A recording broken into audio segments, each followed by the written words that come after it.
Hello, my name is Rohan Dominguez, and this is my Mambo to Hip Hop Part 1 discussion video for DCE 302.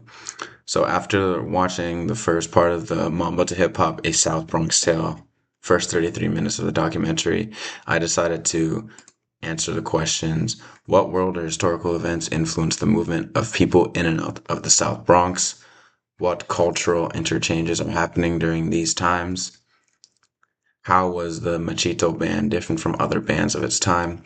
And how is salsa described in the film? And what makes salsa distinct?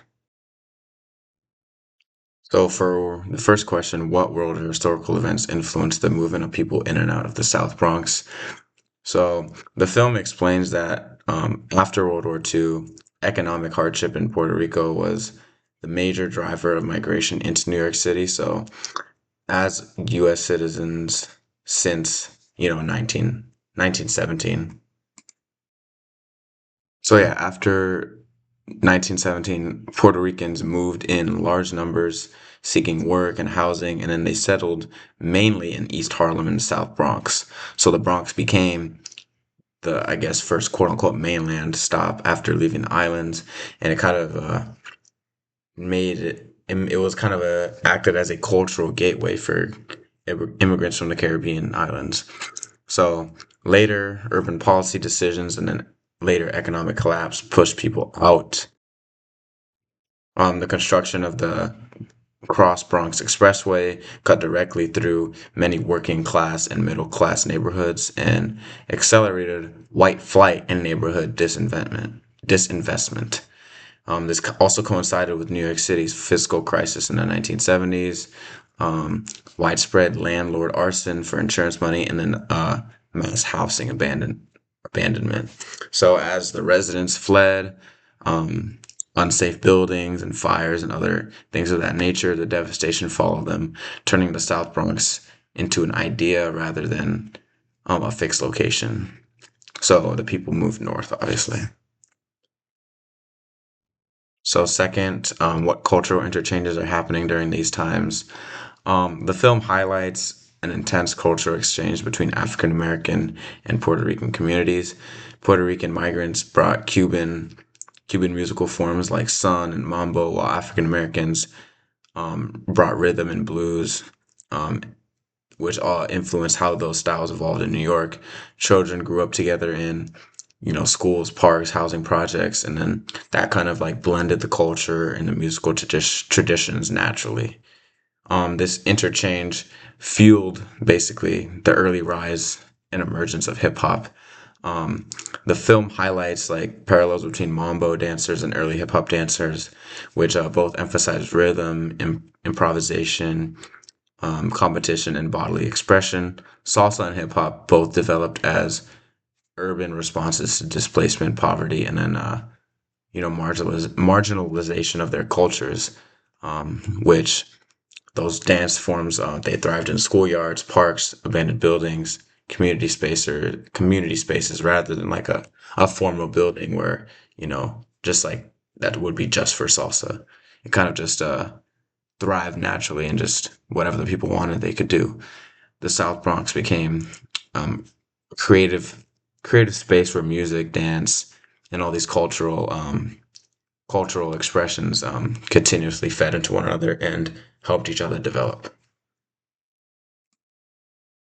For the third question, how was the Machito band different from other bands of its time?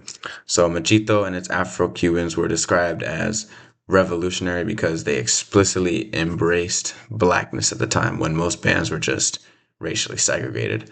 Unlike other orchestras or bands that avoided racial identity, Machito made African heritage central to the band's sound and image. Musically, the band emphasized like low set percussion and deep tones that evoked African rhythms, creating a sound that felt um, spiritual to a lot of people at the time. And in this approach, it kind of stunned both Latin and jazz musicians at the time because of its intense sound. The film kind of highlights Machito as foundational in shaping what later became salsa, not just the music, but like the kind of cultural statement behind it. Because as we like discussed, like things like hip hop are not just music or dancing, it's just like also a cultural expression.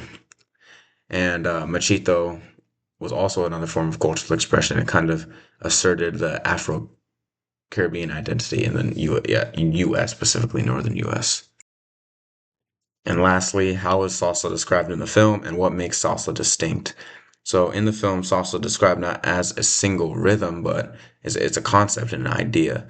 And it's a inclusive musical language that formed in New York.